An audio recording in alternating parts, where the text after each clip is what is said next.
Let's consider this worksheet for shipping calculations. We have a data area up here that shows the shipping flat rate cost and shipping time for a number of regions. Here are some invoice details, and we want to calculate the shipping cost automatically by accessing the data in the table. So we want to look up the region in this table and then return the flat rate shipping cost to this cell. In this case, we need to find an exact match for the region. If we can't find an exact match, we need to know that this is the case.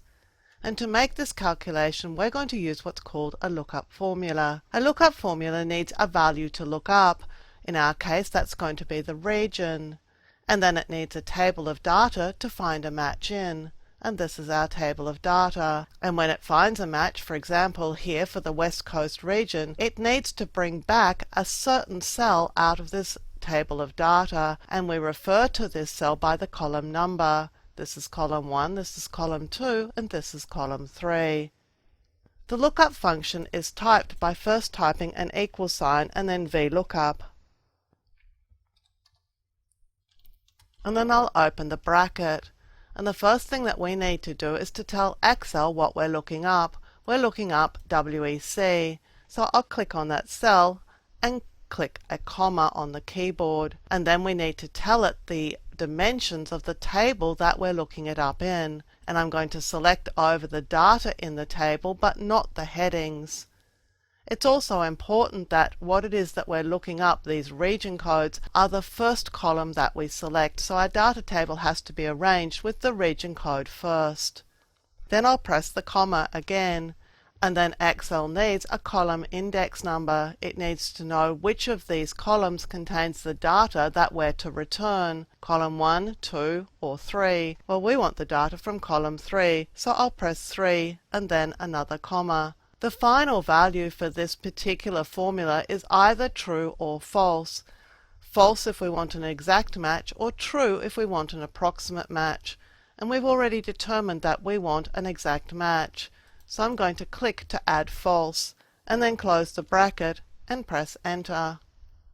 And Excel has brought back the shipping cost for the West Coast region.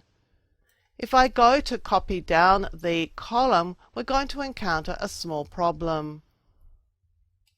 We learnt about this when we learnt about copying formulas. What's happening is that this particular cell reference is changing as we copy down, and we want it to change because the cell that we're looking up to match is changing each time.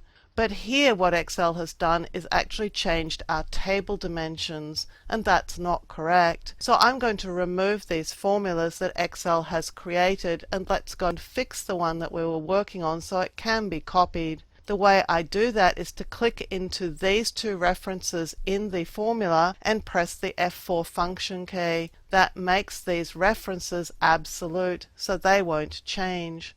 I'll press enter again to fix that formula back in the cell. This time it's going to copy perfectly.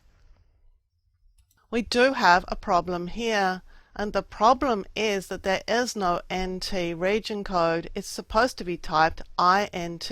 This is an NA error, and if we know what NA errors are, it's telling us that a match doesn't exist.